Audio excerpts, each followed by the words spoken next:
Hello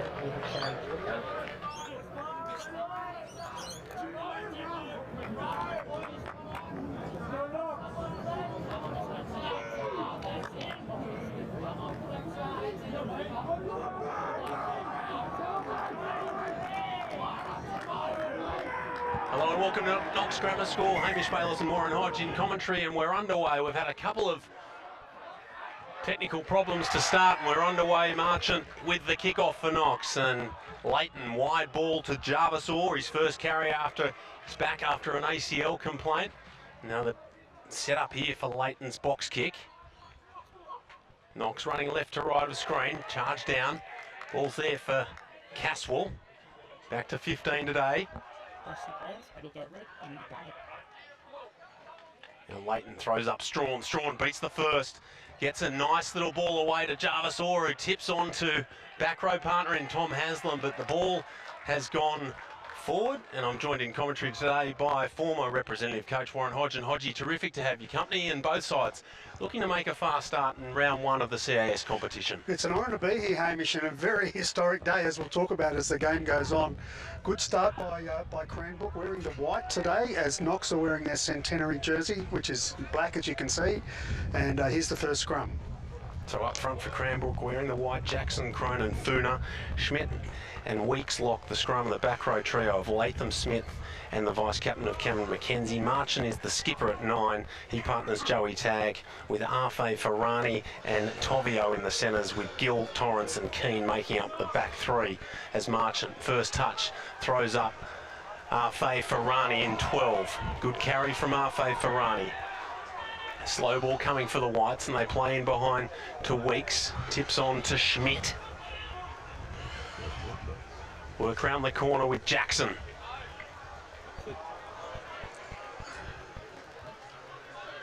They load back up in midfield. There's Funa. Levi Funa, a big body. Tag to McKenzie. Nice legs tackle by Jecks. And then big Funa. Slow ball coming for the Whites, and now Tag, ball out in front, takes them on, isolated. Orr's in a strong position over the ball. Slow ball again for Marchant. Arfe Ferrani. And there's Jarvis Orr with another steal. Good strong position over the ball. The ball's there, spits out for Billy Lloyd.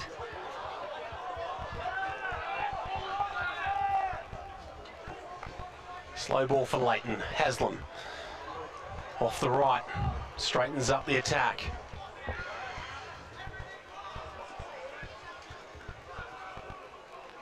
Playing penalty advantage, back to Jecks into the pocket, who goes onto the right boot. And the ball's allowed to bounce. It screws away to the right for Gill to come up with it, but they come back for the penalty at ruck time. And the referee this afternoon, Hodgie, is James Dixon, and his two assistants are Evan Snow and Angus Horden. Conditions are pretty cool here, Hamish. That's just for the spectators, I think. On the field, once the boys now got their blood pumping, they'll be feeling good. The rain's held off for now. The ground's nice and dry.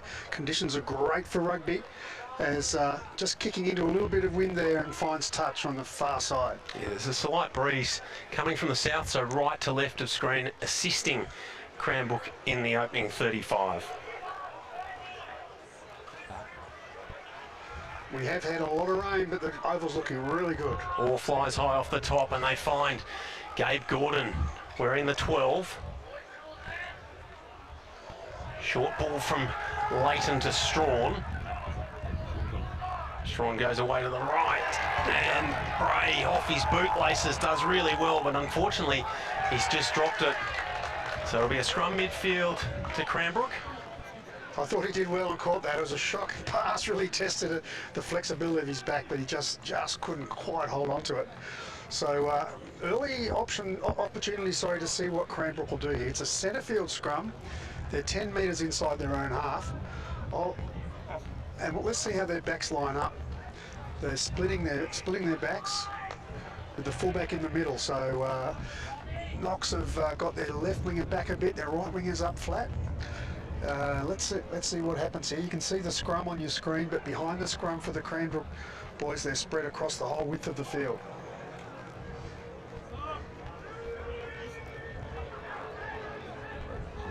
Marchant goes away to the right and bangs it on the right boot to find Reilly Caswell, and he can move Caswell. It's taken down there on the far side of the field. Layton to Haslam, again looking to straighten the attack. Tom Haslam in 6. Now to Jecks, inside ball to Jarvis Orr. Orr's been in everything in the opening 5 minutes. Gets to 50, quick ball for Layton.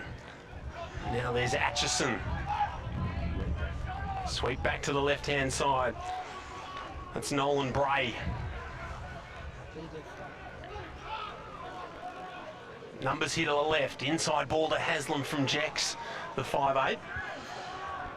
Ball spits out, a little bit scrappy from the Blacks. Playing a knock-on advantage in favour of Knox. Bray gets back to his feet again and goes again. Jecks, there's numbers out here to the right.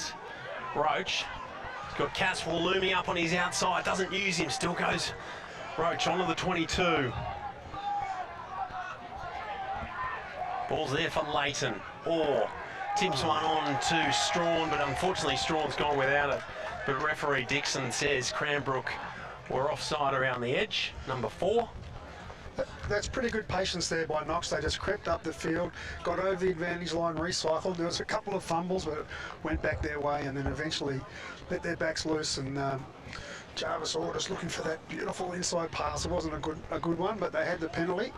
And here's a great attacking opportunity, not far out from Cranbrook's line. So Marcus Aitchison replacing Seb Gingell with an injury today at number 2. They throw up Ollie Ryan in the middle, and they look to drive the Blacks, looking for first points here at Knox Grammar School, and Aitchison driving the bus at the back.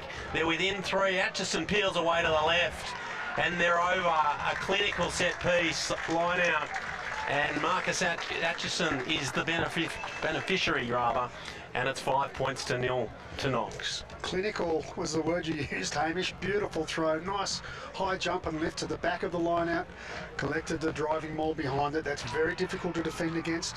They got the momentum and just, as you said, drove the bus over the line, and well executed there. Some interesting matchups. The Jecks has been controlling play beautifully, a lot of inside passes, but as we saw last time we were here, Nick Layton, that halfback, gives him terrific service, but I think he'll have his hands full with the Cranbrook halfback, Tom Marchant, who already charged down a kick, so I'm interested to see that battle of the number 9, Hamish. Ben Askew from 15 metres in from touch.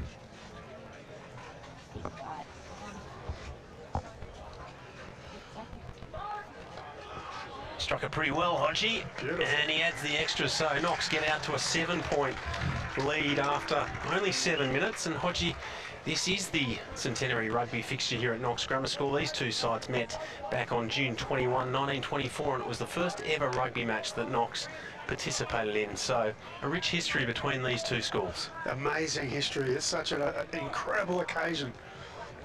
Marchant goes long down to the Knox pivot. Tye Jecks bangs it back downfield, only to find Keane, who shifts wide to the skipper, Marchant. Tries to find some green grass, but only finds Caswell, and Caswell loves to run. Tries to beat tag, ball's been knocked down. Dive on the loose ball through the try scorer, Aitchison. It was a penalty forthcoming from Knox. We'll charge down with the hand. 100 years since the first game, 100 years of rugby, amazing, such great history. We're a young country, Australia, so to be able to celebrate 100 years of this school and 100 years of rugby, and this is the centenary match. The first one, as you said, was against Cranbrook, and in those early years it was very competitive between these two schools. The first competition of the CAS was in 1931 by Cranbrook. 4-man line out, Ryan off the top to Layton, Jecks, midfield to the skipper, Heath Turner, the number 8. Well met there. Now they play at the back, short ball to Roach on the unders angle. Tovio's over the top with hands on. Now Ryan with his first carry.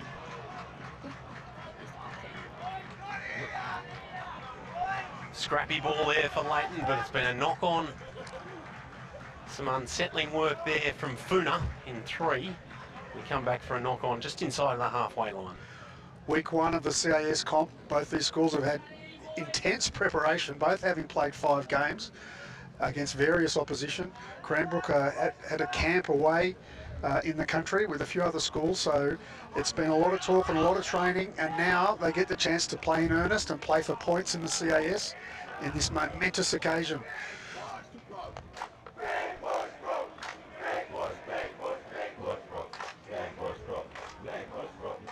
The ref just making sure the scrum, there's a couple of big front rows for each team, making sure it's packed properly. Jecks takes it to the line, turns Roach in underneath. Need quick ball here, the Blacks, but a side entry from the skipper Turner, and a penalty coming to, a relieving penalty to Cranbrook, Hodgie. Yes, this play between the two 10-metre lines is a bit of an arm wrestle. Cranbrook will be looking to punch this deep into Knox's half with a line out they can throw into. It's a pretty good roost too.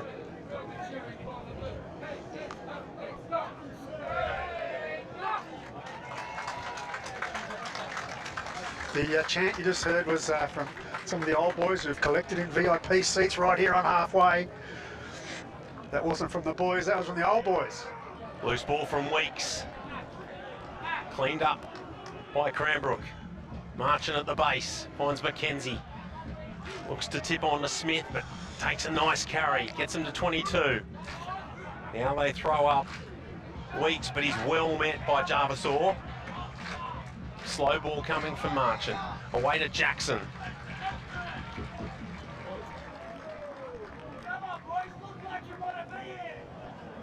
Now they go to Tag. First carry to the line, met by Turner. Very flat in attack, Cranbrook. Little tip on pass, and unfortunately they've gone without it. But Hodgie, their attacking shape is very flat. Yes, and Knox haven't been given too much breathing space, so perhaps a bit of nerves too in this first 10 minutes of the first game of the CAS. And as I said, on this big occasion for both sides, Cranbrook know how important it would be for Knox to win, so they've come here to spoil the party if they can. Knox playing in a replica jersey of the jersey first worn 100 years ago.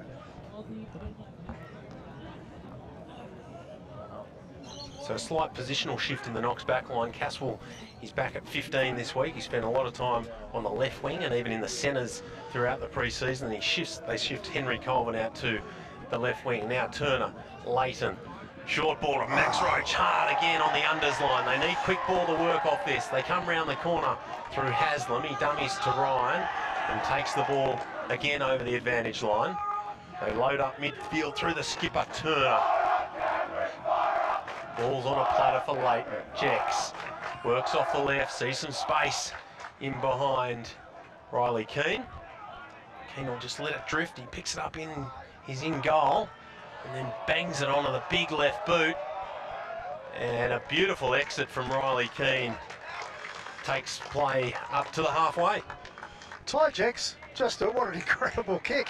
They looked like they were attacking, they had some structure and they came around to the blind side, and then Jecks just paused and banged it right down the middle. But look at that return from under the sticks up to just about on halfway. That's a massive kick. Good line out throw, Orr off the top. Layton's gone without it. It's unfortunate. We'll play the knock on from that. Cranbrook just seemed to be bustling them a bit, Hamish. A few sort of forced errors, I guess, but that's fumbling the ball there. That's a coach killer. You know, they had the line out one. So credit to Cranbrook for getting up in the face.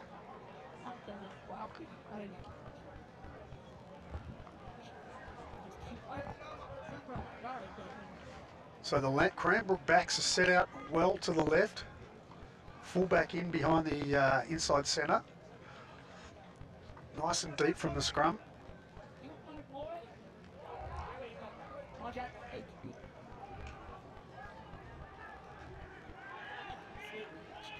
So Marchant with the feed.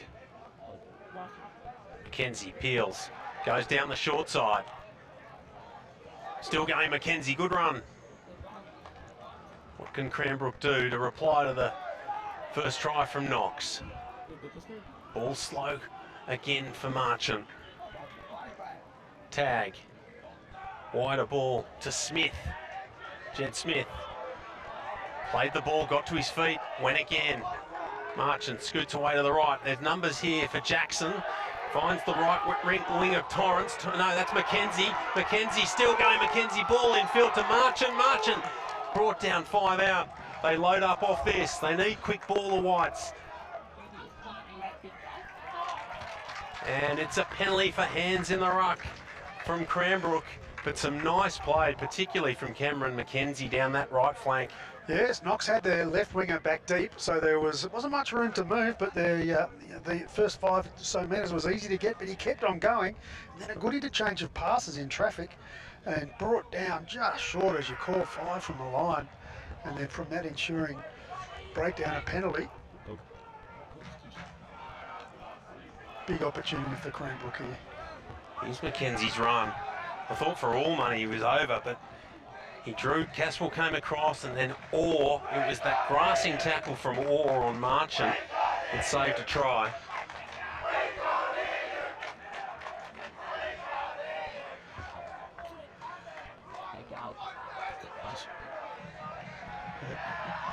Just watching the referee signal there in the replay. Hands, as you call, Hamish. It was a bit of a high tackle pulling that player down, but referee deemed that okay. Here's the Knox boys, some of their chants.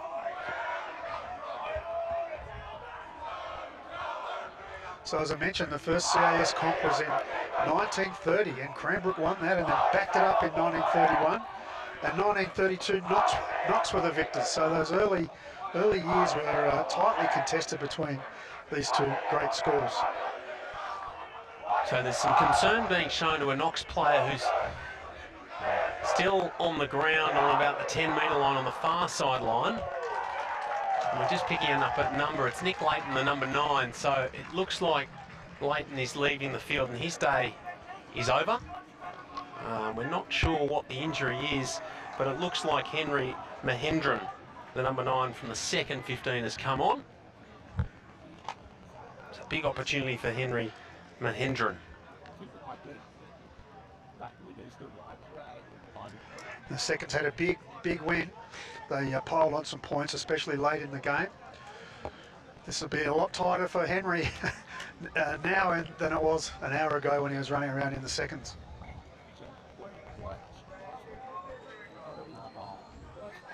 So 4-man line out. Ollie Ryan secures at the top. Mahendran gets his first touch and it's away to Billy Lloyd in midfield. Aitchison taken up high and a penalty against Levi Funa.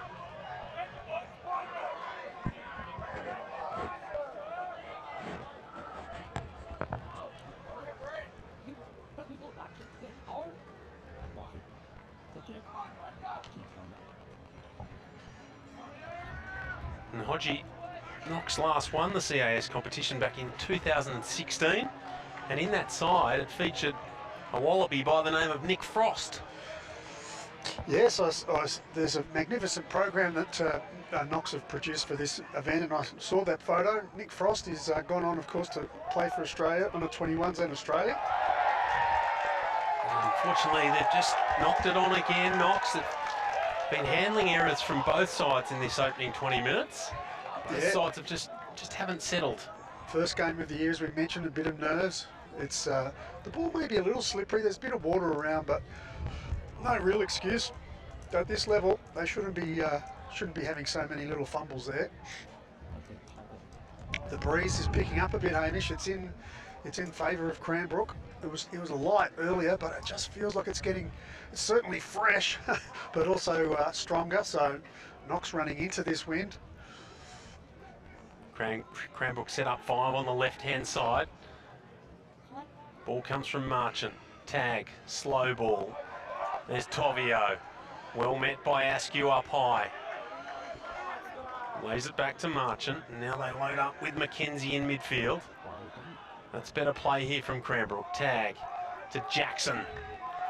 Taking it over the 50-metre line. They work away to the right again. There's Funa. Big body in Funa comes to Lloyd. And he's been stripped. The ball comes out to Caswell, and there's an opportunity here. Caswell uses the left foot only to find Tag, and referee Dixon will play the initial knock on from Levi Funa. Yeah, he's a big body, Funa. He hits it nice and hard. He's very confident running onto the ball, but those metres over the advantage line are worthless if he fumbles it after that. But yeah, he looks good when he runs hard onto the ball. As for Knox, has been Max Roach, who's run some great straight lines. He's a awesome crash ball, runs a good line, catches the ball, gets over the ad line. This is apart from that first try, Hamish, this is a bit of an arm wrestle.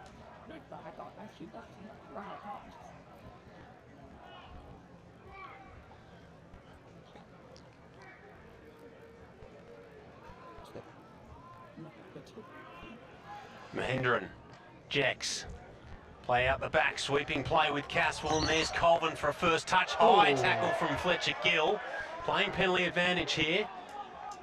Ball's there for Mahendran. Caswell's taken Gill off the ball. And referee Dixon will just have to calm things down a bit. The initial infringement came from Fletcher Gill. He came out of the line and caught Colvin high. And referee Dixon just having a chat with assistant referee Evan Snow. It was definitely high contact, Hamish, and poor technique, but I don't think he was looking to do any particular damage. He was just anxious to close down the play, and I think the Knox boy might have been taking a bit of umbrage. So the referee's just talking to the captains. But that was beautiful play from Knox, wasn't it? And bringing Reilly Caswell and his pace and his great footwork into some space, but and that forced Gill to come up quickly to try to shut it down, and just lost a bit of focus and went a bit high. But the reaction from the Knox player after the play means the referees penalised Knox. So penalty to Cranbrook right on halfway, just 15 metres in. So they'll be looking to drive this ball deep into Knox territory and have a line out with Cranbrook throw. Reilly Keane with the left boot finds the line, 25 metres out, so a great attacking opportunity here for Cranbrook. Only really had one attacking raid deep inside the Knox half in the first 22 minutes. So let's see if Cranbrook can level the scores and hit back. Jackson with the throw. Full line out, they go short. They do well, back inside to Jackson. Jackson well met by Ryan. Ball's there for Cronin. Cronin pick and go around the edge, well met by Strawn. Playing penalty advantage. Ball's at the back, they go to Mackenzie. He's been in everything good that Cranbrook have constructed in this opening quarter. Around the corner is Jackson. 15 metres out. Slow ball again for Marchant. They sweep back to Mackenzie. Big step off the left. Tag secures. Work back into the 6, Seb Latham. Knox's defence holding firm. Levi Funa. Tag. They work away to the right. Arfe Ferrani. It's opening up for Marchant dummies. Good tackle there by Nolan Bray. 8 metres short. Sweep back to the left. Through the Jackson. And now a nice little pick and go. 5 metres short, the Whites. Levi Funa. Consistent pressure here from the Whites. Can Knox hold them out? Arfe Ferrani bumps off one. Within 2 metres. Quick ball for Marchant. Can they hold out? I don't think they can, and Latham is over for Cranbrook. It was consistent pressure, great ball control, and Latham gets there first. Well, coaches and Cranbrook will be beside themselves with joy at that passage of play.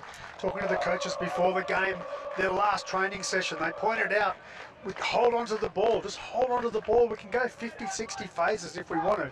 And that's what they did then. Started with a great line out, and it must have been, it fooled me. I saw the movement of the do-si-do as the front pod moved back and the back pod moved forward, and then it went to the number one bloke, back to the hooker. And then they recycled the ball and hit it up again and again, went right. Here's the last bit of the try as he crashed over. Good play across the field. Furner got over the advantage line well, smashed the Knox guy out of the way, was able to get a quick recycle. And just the consistent maintaining of the ball and recycling with options of players running in space, and eventually it was just too much, and that was a great try. That'll give Cranbrook a hell of a lot of confidence. So Reilly Keane, left footer, 15 in from touch, 22 out to lock it up. That's 7 apiece.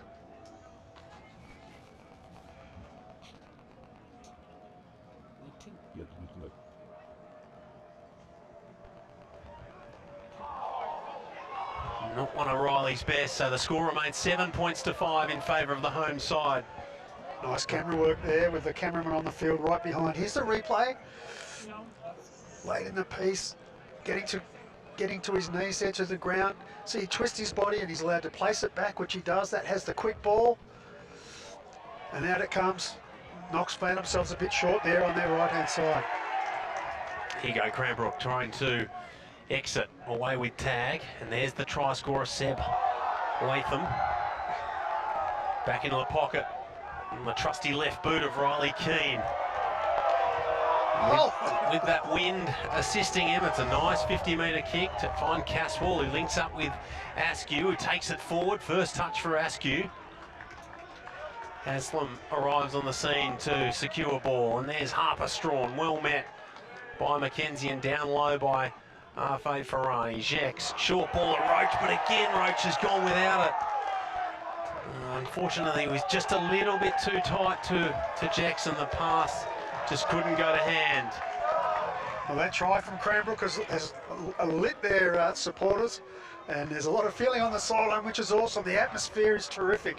First game of the year in the CAS comp, the Centenary rugby game for Knox. 100 years since these two schools first met. 7-5 to Knox.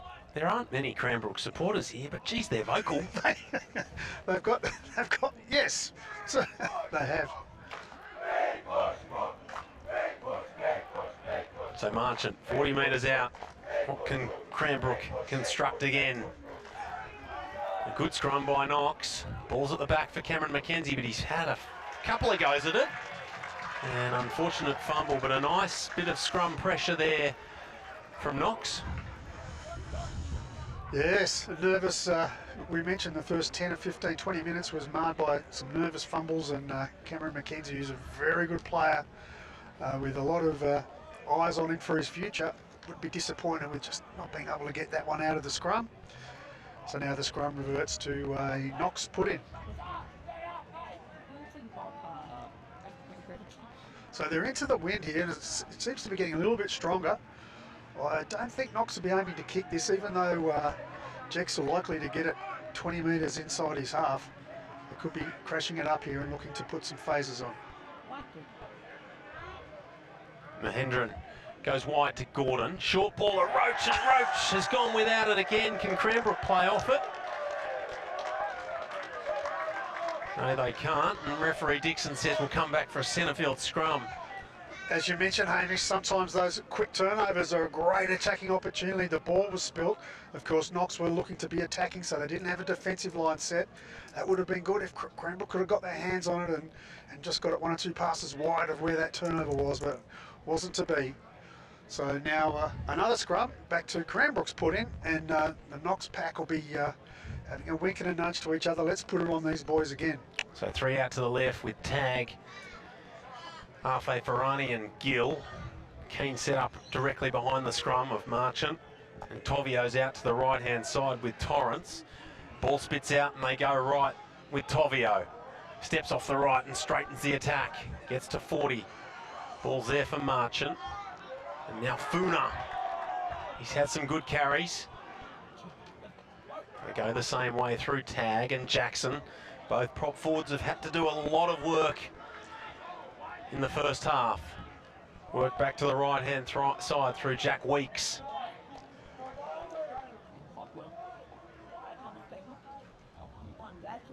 Smith, little tip-on pass. Now Marchant has a carry to Mackenzie.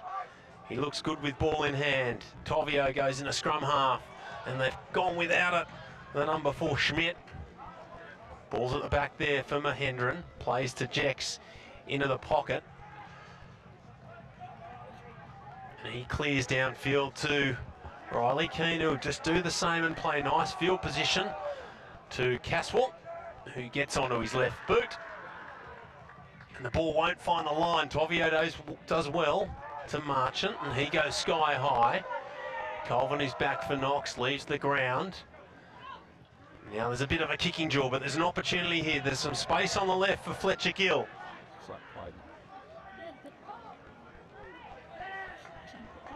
Gill does well, was met there by Haslam. Aitchison strong over the ball. Marchant plays back to Keane, in the pocket again, and he goes down the middle of the field.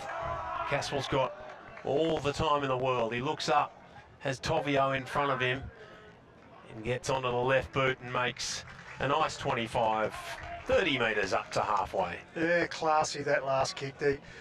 Cranbrook have got the wind behind them. You know, they're trying to play field position, putting it deep, and Caswell was still able to peel enough to put it right back to halfway, or even just inside the Cranbrook half. So very classy from Reilly Caswell.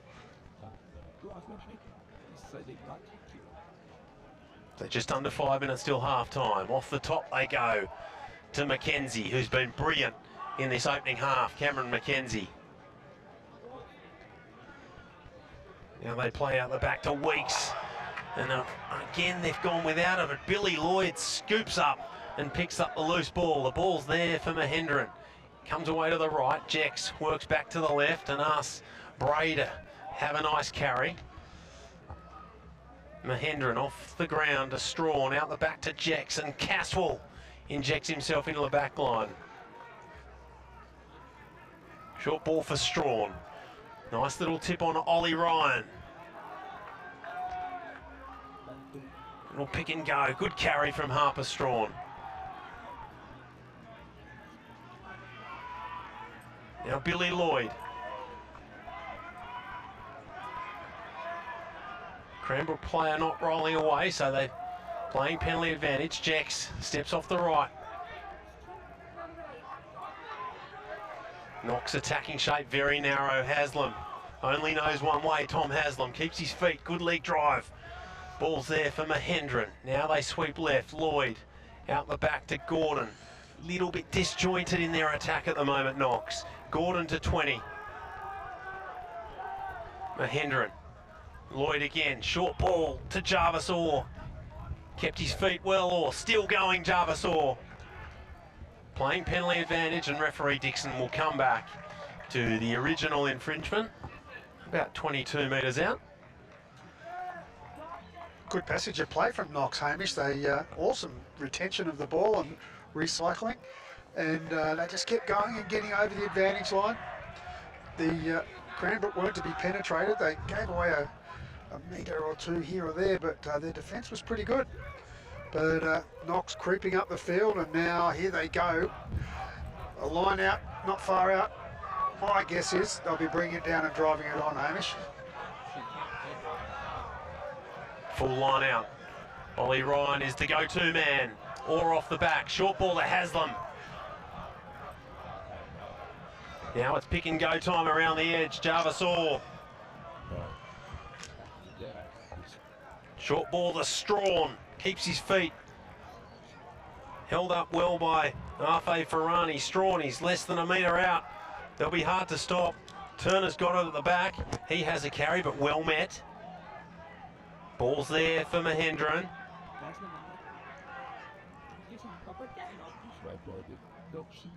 Referee Dixon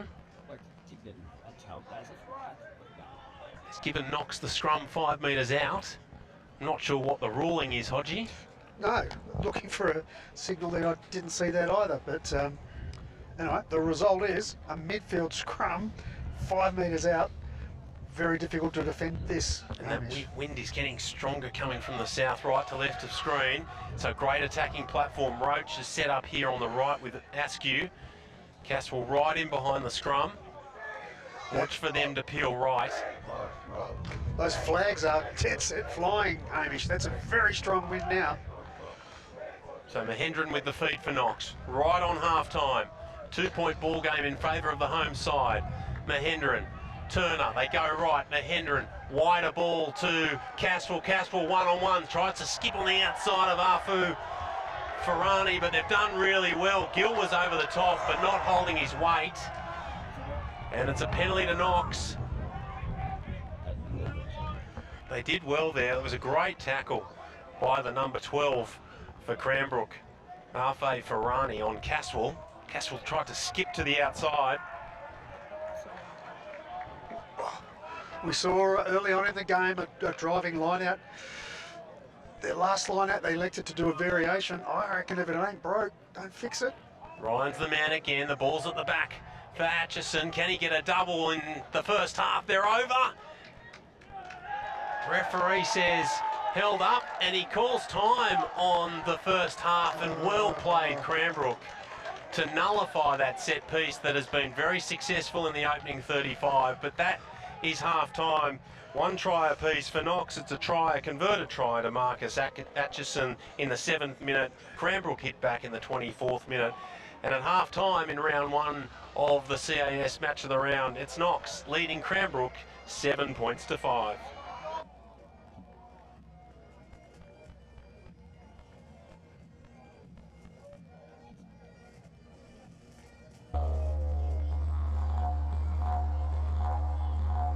Ladies and gentlemen, please take your seats. The Knox Centenary Tattoo is about to commence.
What a way to celebrate 100 years of Knox Grammar School. Please put your hands together one last time for the cast and crew of the Knox Centenary Tattoo.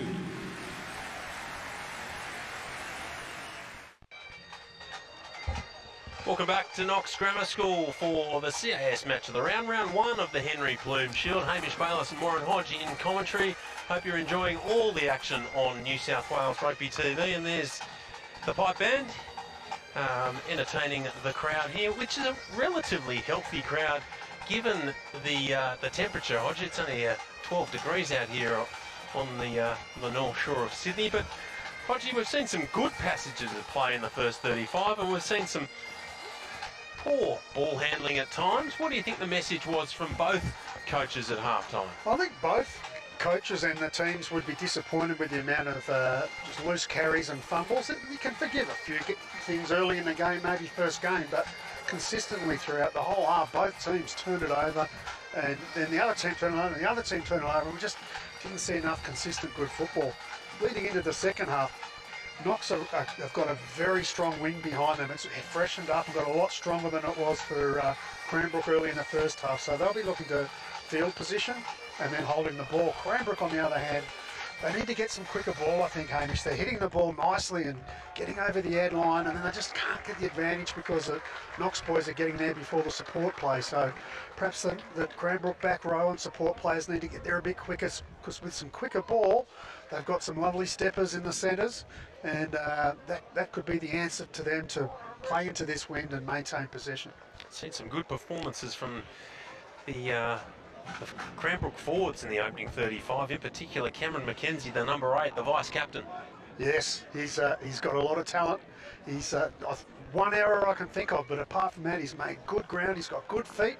He gets over the advantage line with physicality and also with some nice stepping, and seems to be able to get that quick recycle with a good place. Knox are without their number 9, Nick Layton. He went off after about 15 minutes. He was replaced by Henry Mahendran, who's done pretty well, but there was a bit of a lack of connection when he first came on. I think they fixed that up. We're underway for the second 35. Hope you're enjoying the coverage on New South Wales Rugby TV as Marchant bangs it straight down the field, only to find the fullback in Caswell, who sweeps away to the left to find Gordon. Roach, good carry again from Max Roach, makes it to 40. Secured there by Caswell. Mahendran finds Aitchison playing penalty advantage. Orr been in everything for Knox in the opening 35. Mahendran looks away to the right. Jecks, Bray, tip on. Caswell, it's opened up here on the right for Caswell. Caswell's through. He's got Turner on his outside. Turner, he'll be hard to stop. Steps off the right, still going. Turner, can he keep his feet? Heath Turner, just a metre short. If they recycle quickly, there's numbers back here to the left, but they bang away to the left-hand side through Haslam. And Tom Haslam's over for Knox's second. Wow, what a way to start the second half. Cranbrook had the ball and kicked it out, but they didn't kick it out. You can't do that with the into the wind. And then Knox decided to run it. And as we've been saying all game, watch out for Reilly Caswell in space. And when he got into space, didn't he put on some gas? Here's the replay. There's Turner. Turner did well to keep his feet. I thought he was going to be unstoppable, but Keane did well. Gill came across. He stopped him just short. Cranbrook boys are coming back here in defence. They need to be close to that ruck. We can see the pick and go here to the left. Coming up. Gee, Cranbrook boys were there. They just couldn't hold him back, and crashed over for the 5-pointer. Wow, that was what a start to the second half, Hamish. Ben Askew, about 6 metres in from the far touch. The icy wind behind him. I think that wind's blowing straight off Mount Kosciuszko.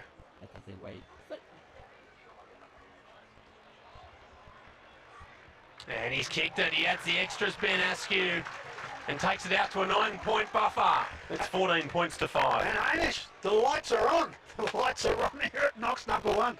It's getting a bit dark, and I just looked up and said, I wonder when they'll turn the lights on. Ball spits out for Marchant. Nice little tip-on pass to Seb Latham. Jarvis Orr holding him up, slowing the passage down, and now tag. Right of that man, Cameron McKenzie. Work back into the middle with Jed Smith. Tag. Jackson. Taken down low by Gabe Gordon. Weeks. Now tag. Ball down Mackenzie's feet, does well. There's Tovio. Tovio into some space for the first time. Can't beat Orr coming across in cover. Ball spits out, but there were hands in the ruck from the Blacks, and Cranbrook earned the penalty. Well, we've heard a lot about Tovio's feet. He showed a little bit in the first half, but geez, he showed some gas and footwork there.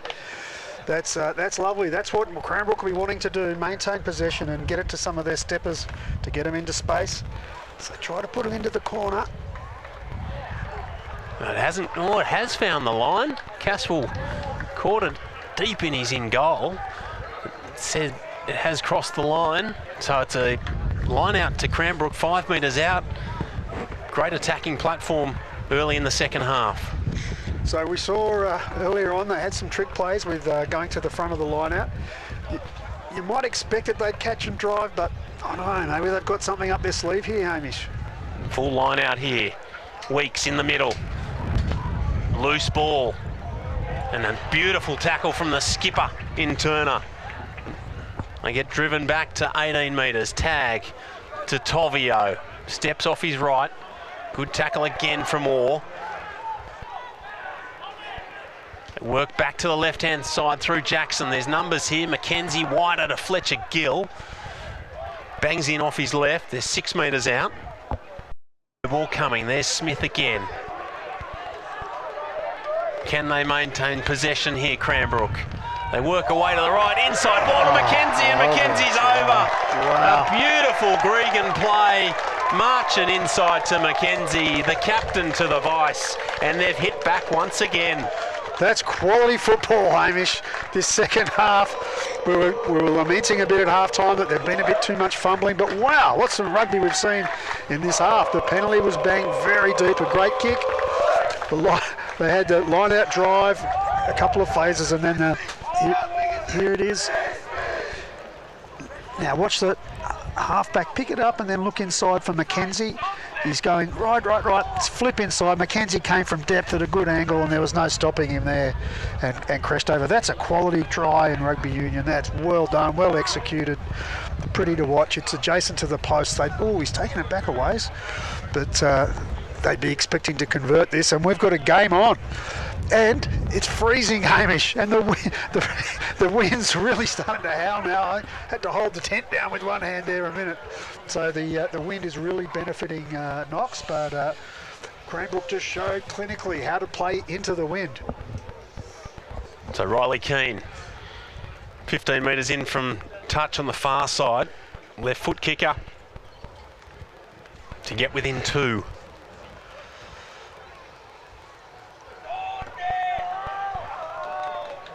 And he hasn't struck it well, and he misses on the near side of the post, so it maintains that 4-point difference in favour of the home side.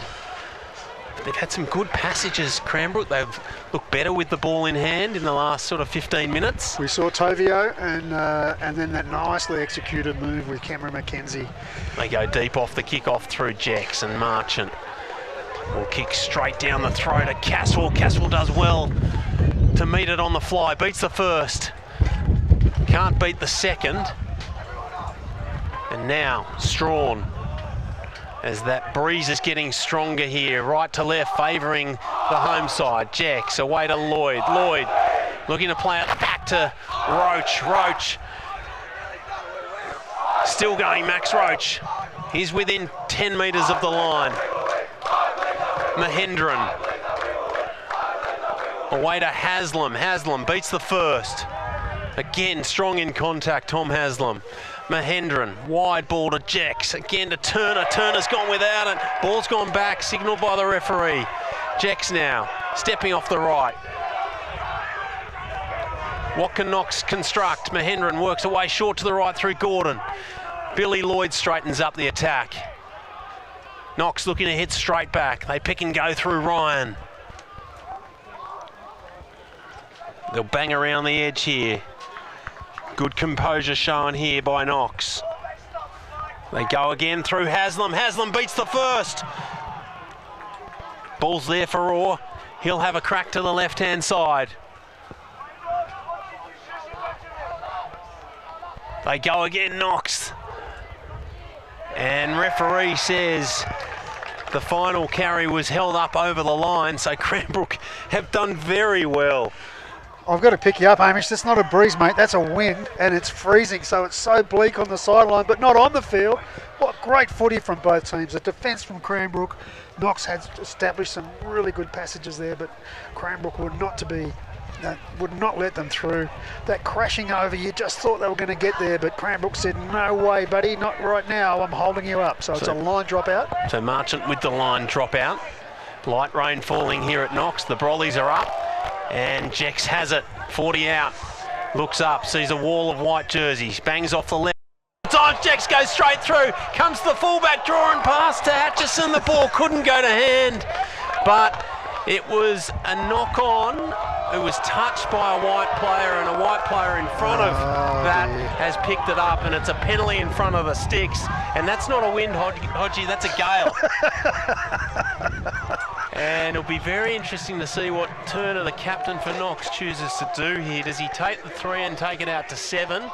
But it looks like he's chosen to run with a centre field scrum, and Colvin shifting into behind the scrum. So Colvin coming off the left wing and sets up right in behind. Caswell's come out deep out to the left-hand side, so there's something on here on the left. There's a lot of space. It's centre field, it's slightly to the right, so there's a big left-hand space. But Cranbrook will be doing everything to hold him out as a matter of pride. Mahendran with the feed. Ball's at the back for Mahendran. Plays to Gordon. Gordon short to Jecks. Jecks out the back to Colvin. Colvin will be hard to speed. He's over! Henry Colvin. There was something on. He moved from the left wing to behind the scrum, and they played out the back to Henry Colvin. And it's try for try here at Knox. That was nicely executed. It wasn't overly complex, but they did it at such pace.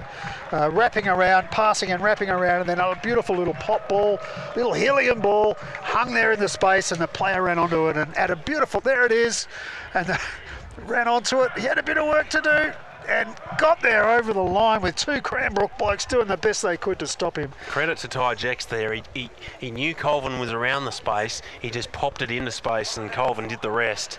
Nice ball from the 10, Tye Jecks. So they had the opportunity for 3. They opted to go for the scrum and go for the 5 and possibly 7 if this kick can be successful. And as you mentioned, Hamish, there's umbrellas up everywhere. It's not heavy just yet. It's just drizzling rain, but it's all wet. Well, if you can't be here, I hope you're enjoying the action nestled in front of a heater or a fire, because it's about 10 degrees now at Warrawee. 10 degrees feels like 5. And Askew, can he add the extras? 100% today, 7 metres in from touch on his preferred side. He struck it nicely, Askew, and it's straight between the uprights, and he gets it out to an 11-point ball game. Trying to paint you a good picture of the rugby, but to paint the picture off the field, I'm just watching our camera operators opening and closing their hands because they're having trouble. So if they're a bit behind play, forgive them because their hands are frozen. Didn't think to bring gloves. Anyway, Cranbrook have got a lot of work to do into a wind, but they'll be having a crack. Marchant goes straight down the middle of the field. And there's Jecks, the 10. Will find the line. The wind assisting him, getting him out of trouble. It's still blowing that wind, but the rain that come down might have slowed it a bit. There was gale force there for a minute, as you mentioned. But it's still very much in favour of Knox. Jackson with the throw. Tries to find Weeks, but Knox have stolen one. Just short of halfway. Mahendran, wide pass to Lloyd. Oh, and there's head contact with Lloyd. Mackenzie went up high, and I think they've just face-on-face contact. Mackenzie seems okay. Both players coming together. And there was nothing in that. Just accidental contact, albeit high. I think that was a bit of gentlemanly behaviour, Hamish. I think they sort of looked at each other and said, sorry, mate. Yeah, well, don't do it again, mate. Okay, mate. And Jecks finds the line. So we line out 35 metres out, and Knox lead by 11. 22 minutes to go. They throw to 6 off the top. Mahendran, Jecks, wider ball to Roach. Roach, short ball into Colvin, the left wing. And now they circle round the corner through Jarvis Orr. Inside ball to Strachan, well met there from Harper Strachan. And now Billy Lloyd in midfield, steps off the right, straightens the attack. Playing penalty advantage again for a high tackle. Jecks, wider to Ryan, second man play to Aitchison. Roach gets a chance in space, takes it on. Caught up high, works to the safety of the ground. Slow ball for Mahendran. And there's Orr. This is quicker ball here for Knox. Jecks, wider ball to Turner, beautiful hole, but he couldn't hold on. Playing a knock-on advantage to Cranbrook. There's space and numbers away for Tag on the left, but they go into the pocket for Keane. Whoa, that's a big kick on his left foot And into the wind. Caswell looks up. He's a runner. Caught up high. Works to his knee. Tacklers must release. Haslam. Been strong again today, Tom Haslam in 6. Mahendran. Wider to Lloyd. Lloyd's got some space out here on the edge. Gordon's there to secure. A pick and go from Ollie Ryan. He gets into the backfield. Nice play from Ryan. Mahendran, short ball to Jarvis Orr. Good leg drive from Orr. Now they're loading up off Mahendran. Haslam got back to his feet post-contact, and a little knock-on. Oh dear. Just as the pace of play was starting to pick up, they got in behind through a nice pick and go from Ollie Ryan. Such quick ball, Hamish, it makes all the difference. Haslam's been amazing today. I think he's just carried so many times and gets over the advantage line, I think, every single time. He's a big piece of meat and he runs hard and straight, and that was a beautiful run, a bit of an angle, but what a shame he just fumbled it a bit. But with this bit of rain, Hamish, maybe we will see a little bit of slippery hands.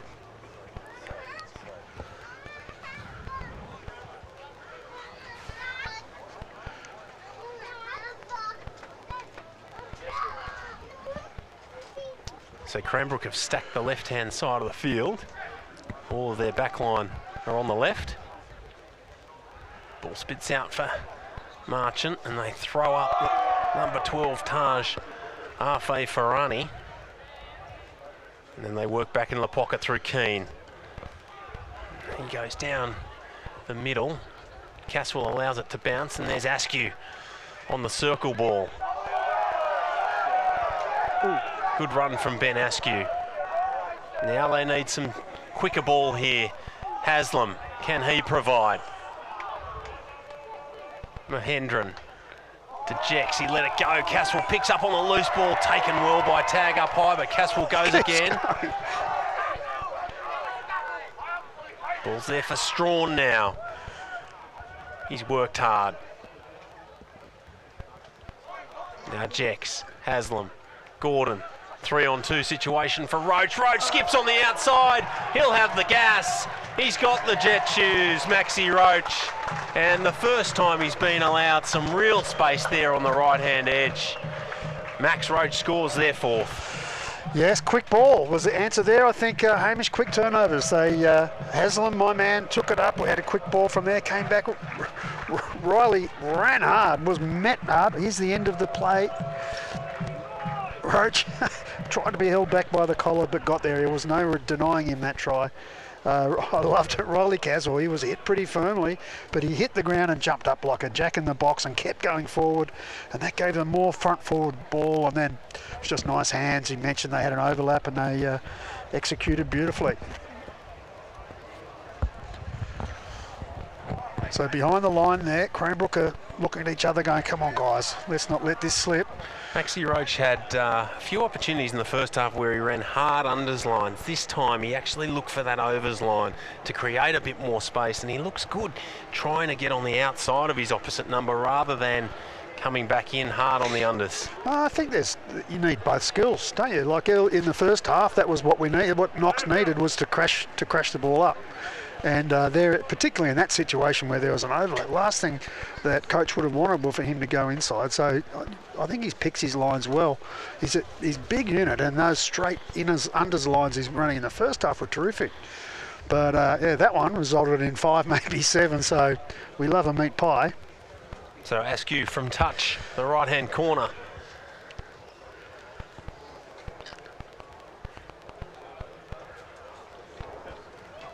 Nice camera angle. And he's unsuccessful from touch. So it's a 16-point ball game here at Knox Grammar School with roughly 16 minutes left in the round 1 clash. Short kick-off, looking to regather. Billy Lloyd flies high, knocks it forward. Fletcher Gill comes up with it on the left wing for Cranbrook. And now they pick and go. And that's that man Mackenzie again. Funa. Big body in Funa. That's good quick ball. Jackson. Now they sweep back to the left through Latham. This is better play. Speed of ruck here. There's Weeks. Just inside the 22. Slow ball coming from Marchant. Play out the back to Keane. Sweeping ball to Tovio. Tovio off the right. Met by Gordon and Jecks down low.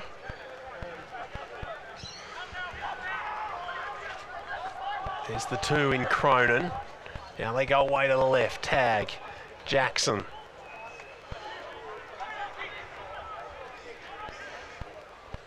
Tag again.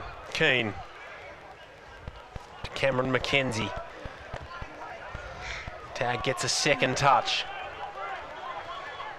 Quite flat in attack. Smith does well to pick it up off his bootlaces. Ball's there for Marchant. And now Gill off his left wing to get into first receiver. Secured there by Tovio. And now Cameron Mackenzie off the left foot. Can't beat Haslam. Tag. Runs into Turner. They go left again through Jackson. Worked hard with his carries today. James Jackson, the number 1. There's Weeks again, playing penalty advantage to Cranbrook. Latham to Gill. Good work from Fletcher Gill. Levi Funa.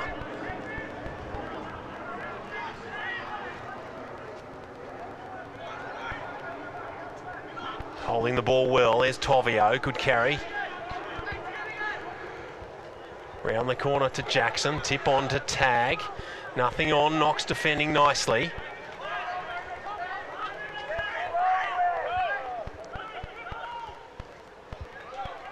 There's Mackenzie.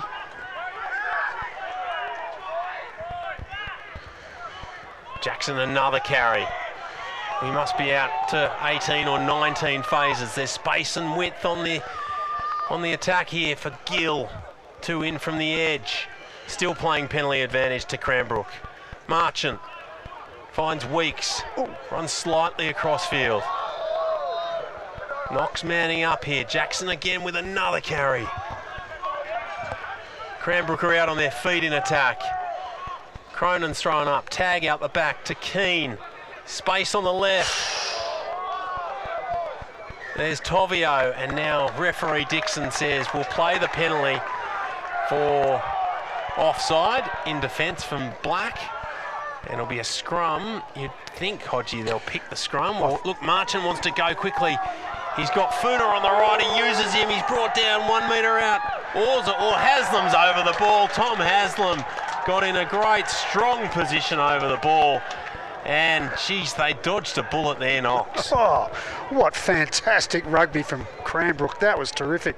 Equalled by the defence, but oh, what a tremendous passage of play from Cranbrook. As you called, 20-plus phases.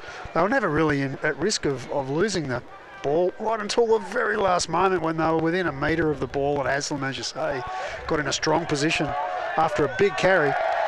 You were calling for a scrum. I was wondering if they would do a quick tap, and of course they did.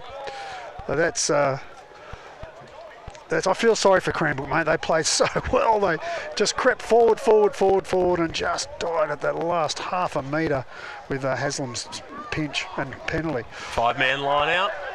Ryan's been the go-to man, and he continues to be.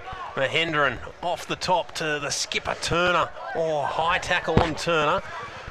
Penalty advantage from referee Dixon. And now Billy Lloyd. He's been good with his carries again. Mahendran works same way to Caswell, but looks up and can't find a way through. There's Harper Strachan.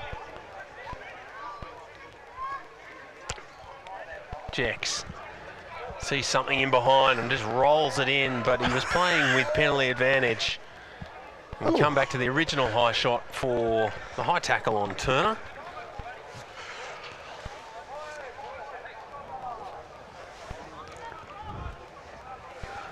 $20 to go still. 10 to go, Hodgie. 10 to go, beg your pardon. 10 to go. So Cranbrook have just had that great attacking raid. They've given away 2 penalties. They'll want to get their act together and see if they can't get another try. Knox, on the other hand, won't want to leave the scoreline here. They're now marching upfield. Their line out just inside half. Still got the wind advantage. Rain seems to have paused. Bray in the middle of the line out, off the top to Mahendran. Wide sweeping ball to Gabe Gordon in 12. Round the corner is Strachan. Tip on pass to his hooker, Marcus Aitchison, who scored the first try. Sweep back into the middle through Lloyd. And now Jecks setting up quite deep, sees some space in behind of Torrance. Colvin giving chase, ball sits up, Torrance gets whacked by Colvin. Caswell arrives on the scene as well. They'll do well to secure. Tovio is there. Keane sets up in the pocket, onto the left boot. Sees some space in behind Askew. And Roach is back there. Can Knox run it back? Because the white jerseys are slow to come back. Askew. Nice tackle there by Mackenzie. Knox recycle. It looks like there's been a turnover, and Cranbrook have come up with it. Now Marchant. Away to Weeks. Away to the right-hand side. Gill again coming off his left wing.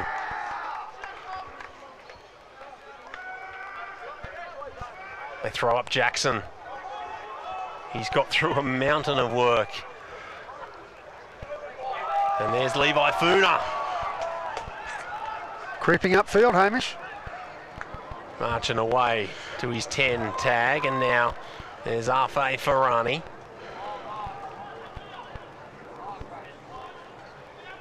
There's the 2 in Cruz Cronin. Right on halfway. And the penalty for off their feet Knox, and now Tom Marchant goes again. Finds his vice-captain in Cameron McKenzie. He needs some support. It arrives through Gill. Wow. Jackson, nice hand Schmidt, but Gabe Gordon came out of the line. A tackle that needed to be made. Slow ball here. Gill works away to Torrance.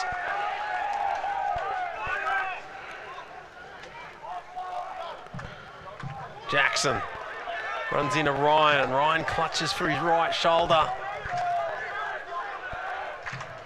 Tag now, play goes on to the left. Arfe Ferrani. Couple of players down in back play. Gill jumping off the left-hand side, finds Levi Funa. He gets his arms free to tag.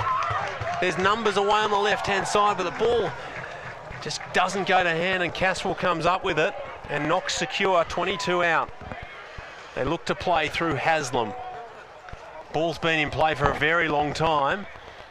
And referee Dixon says we'll come back for the Knox scrum after the knock-on from Cranbrook. Ollie Ryan is down in back play. I think he's clutching a left shoulder. Yeah, he meant you called it. he made some big contact with Jackson, and Jackson stayed down for a while, but I think that might have been a cramp because he was trying to stretch that out and eventually hobbled away, but Ollie's still down.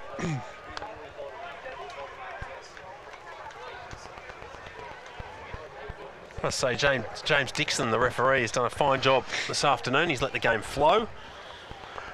He's done a fantastic job. When we're trying to call the play, sometimes we can't see what's going on, so we rely on the signal for the ref. And as I think we all do as spectators at the ground or in the commentary box or at home watching, but Dixon's been awesome when there's been a decision. Just about every time, if we hadn't seen it, we could look at him and he'd signal what's going on. Makes a big difference when you're watching rugby, when you can understand what's happened, even if you can't see it because it might be buried in a maul or you've been obstructed.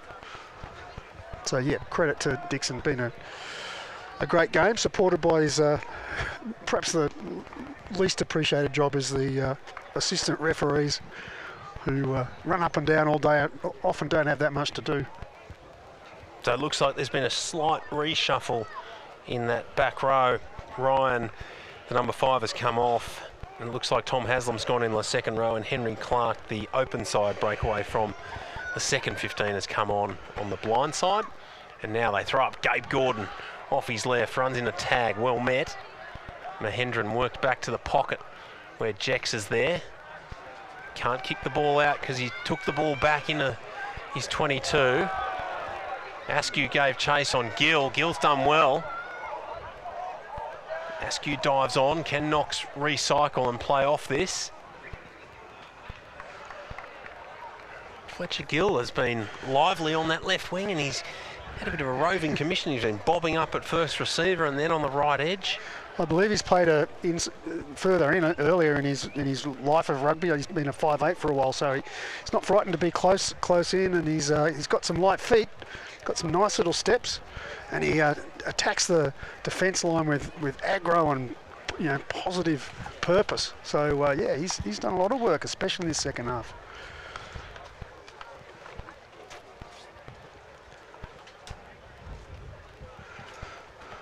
The lights are still on here. It's probably a bit deceptive because if they weren't, I think it'd be quite dark. You can see there's still a crowd here. No umbrellas up at this point, or only a few.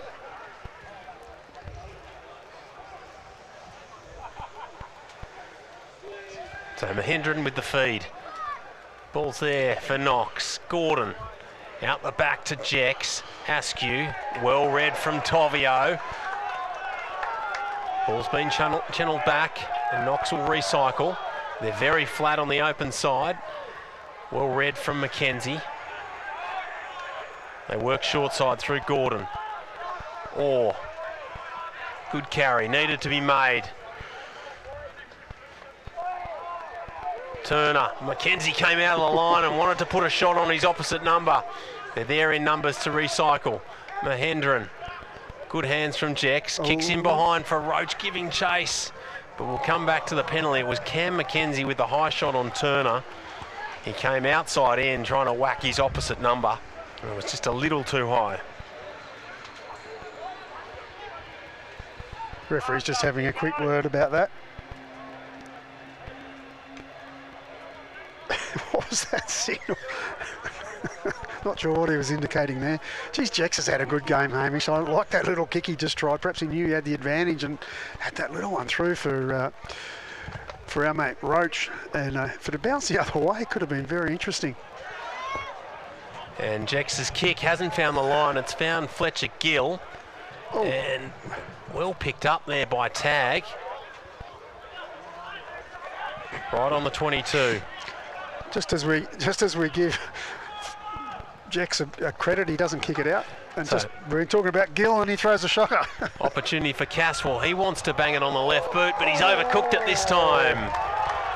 One of the few times you see Caswell kick, especially from 50 out. There was an opportunity late in this game. Late in the game when people are tiring a bit with his, he's beautifully light on his feet. As you say, that might have been the time to have a go. So final minutes here at Knox for the Centenary rugby match, and it's off the top. Marchant to Tag into the midfield with Mackenzie. Wider ball to Afe Farani. And it's a turnover ball. Gordon dinks it in behind. Max Roach is giving chase. Can he win the race? Roach will dribble it into touch. Ooh. Well, there's excitement right to the end. This second half, Hamish, has been really good footy to watch from both teams. Knox have got away with a couple of extra tries than Cranbrook, but to their credit, Cranbrook have been in it the whole time, and Knox have just been able to hold them out. But here they are now on their own line.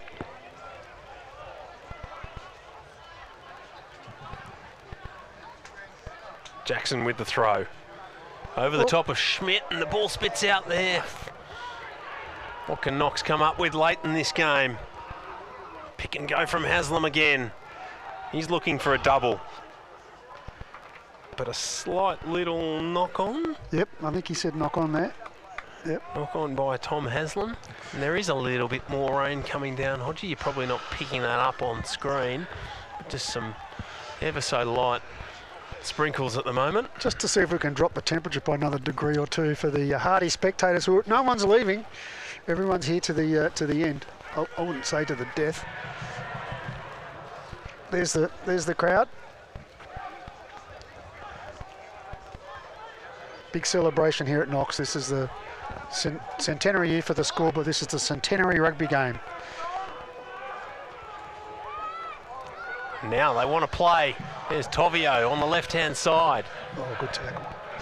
Nice tackle down low by Henry Clark, the replacement player.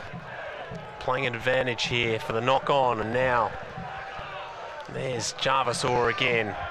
Quick ball coming for Mahendran. Jecks tries to skip on the outside. Beautiful ball to Turner, and there's numbers here on the left-hand side, and Gabe Gordon will score his first for the afternoon, but that was laid on by Tye Jecks, and Turner, some unselfish play from the skipper to put Gordon over for their fifth. Well, Cranbrook had to go from behind their line, one side and then the other, and they were pushing the envelope a bit, which was credit to them for that, but the turnover, and then it was good execution from Knox. But if we can see in the replay, I hope we can see Tye Jecks' little kangaroo step. That wasn't a goose step, that's a kangaroo step. Here we go, hop, hey, hop, and then to the left, which put him just outside, and then a great little ball, and then good, unselfish rugby. Drew the last bloke. Knox actually had an extra man there, but beautiful from Tye Jecks. I love his little Skippy the kangaroo impression there, which just let him get outside his opposite number, and then a great little touch on and easy try in the end. The referee must have indicated that time's up. Knox boys are accumulating behind the kicker.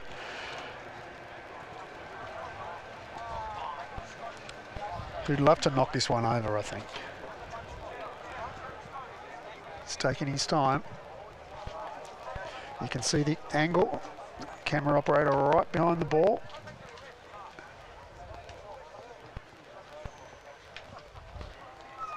And Askew, he's just overcooked it a little bit.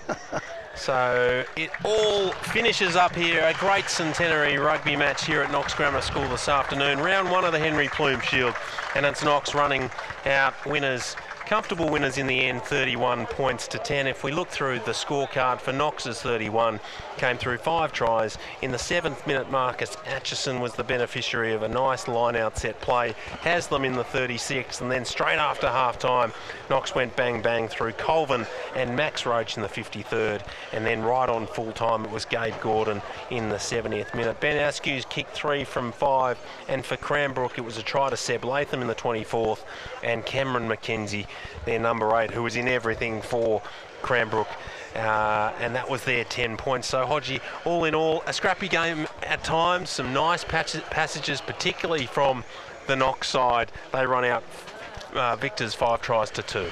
Yes, and the second half was much better than the first half, and both teams really put it on the other. Knox were able to hold Cranbrook out despite amazing passages of play, holding onto the ball for 20 plus phases. But Knox, perhaps the deserved winners at the end, a little bit more structure and a little bit more ability to get over the advantage line and turn over some quick, not turnover, but maintain some quick possession. So big occasion, the centenary of rugby for Knox against the Cranbrook boys, who repeated the dose. They won 100 years ago, 31-0, and today, similar sort of scoreline. If we look through both sides, some notable mentions from the home team. Up front, Strachan and Lloyd worked particularly hard. I thought the back row trio of Haslam, Orr and the skipper Turner were enormous. Particular mention to Tom Haslam. He got through a mountain of work, lots of carries in tight, and he scored a try just straight after half-time as Knox are just running down for their traditional school song after their victory. And then out wide, Reilly Caswell was good, but Tye Jecks, the little general, they lacked a little bit with Layton going off after 15 minutes, but Tye Jecks organised and managed things really, really nicely. Yeah, took good options and executed them all very, very well. He's got a great boot, he's got a great vision. And as we saw at the very depth of the game there, a nice little step. It's a great moment for these boys, a moment they will treasure and remember forever. As a schoolboy singing their school song in front of their students, their friends, their colleagues. Mum and Dad, Hamish. It's a great moment. And for Cranbrook, we shouldn't... they haven't disgraced themselves at all. They were in this right up to probably 55 minutes. I thought Cameron McKenzie, the number 8, the vice-captain, was enormous. So too the two props, James Jackson and Levi Funa. They got through a lot of work, a lot of carries when they maintained possession for long periods of time, and Marchant, the skipper, organised and controlled play at number 9. No, they were right in this game, Hamish. A few lapses, just let the point score just go away from a little bit. They started off a bit slow, but geez, they came back hard. And that second half effort, after Knox scored in the first part of the second half, geez, they came back hard with real determination. They're going to be hard to beat in every game in this CAS comp. They've gone down in this first one, but they'll be putting some W's next to their name for sure. I'd like to thank both schools for their support of this broadcast. Particular thanks to Knox Grammar School, the headmaster Scott James, the head of sport Marty Hayward, John Rounds and Chuck Ardron for their support and hospitality, and also to Matt Grice, the Cranbrook sportsmaster, and Peter Dumbleton, the head of rugby, for their assistance, particularly in the lead up to this match day. Hodgie, all in all, a terrific occasion, and we've got 4 more rounds of CAS rugby to look forward to. Oh, this is just week 1, and we'll look forward to seeing the results from the other games and seeing what unfolds for, as you say, the next 4 rounds of the CAS comp for this year. And from a very cold Knox number 1 with the lights on, when they turn them off, it's going to be dark, Hamish. But I don't feel cold at all. This great rugby has really warmed me up, and thank you for the opportunity. We hope you've enjoyed the action on New South Wales Rugby TV. Plenty of rugby coming up in the next few weeks. In a little over a week, we'll have all the New South Wales schools, boys and girls, representative rugby from Pittwater Rugby Park on June 26 and 27. And then we're back here again at Knox on June 28 for the annual CAS versus GPS clash. There are 7 matches showcased on that afternoon and evening. And following that, we head up to the Sunshine Coast for the 50th running of the Australian Schools Rugby Championships. So plenty to look forward to, all live and exclusive to New South Wales Rugby TV. So please check New South Wales Rugby TV's platform and socials for all telecast times. It's been great bringing you all the action from Knox this afternoon. Until next time, on behalf of Warren Hodge, the producer James Walker, and all the production crew, I'm Hamish Baylor signing off, where Knox have been victorious in round 1 of the CAS competition, 31 points to 10. The New South Wales Positive Rugby Foundation is New South Wales Rugby and the Waratahs' official charity and social impact program. Our vision is to champion well-being through rugby, and we want to make a massive difference to our rugby communities, and we do that through our Rugby for Good programs. Rugby for Good flips the model, focusing on the community and their needs, delivering programs that cut through to the heart of societal issues and connect people to our great game as we step forward to take a role in changing people's lives. We're doing this from Manly to Mudgee and from Warunga to Walgett, working with our rugby clubs to address the epidemic of poor mental health and youth suicide, working with at-risk and disengaged youth in Western Sydney to teach them employment, education and life skills through rugby, building regional rugby hubs in remote New South Wales to increase opportunities for kids who have nothing, growing our rugby infrastructure and providing employment opportunities for locals that would otherwise be lost to the city, and working with people who are homeless to reconnect them to the community and give them some hope. Our commitment to our rugby communities through Rugby for Good has enabled us to invest over $2 million into grassroots rugby. So get behind your rugby community and support Rugby for Good.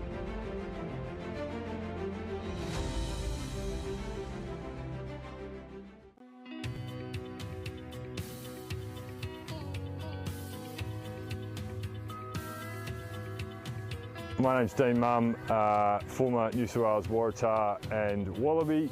Now as a father of Alfie, who's almost 5, I'm a rookie under-6s coach for the North Pirates, which is his side. Also frequent user of the New South Wales Positive Rugby coaching app.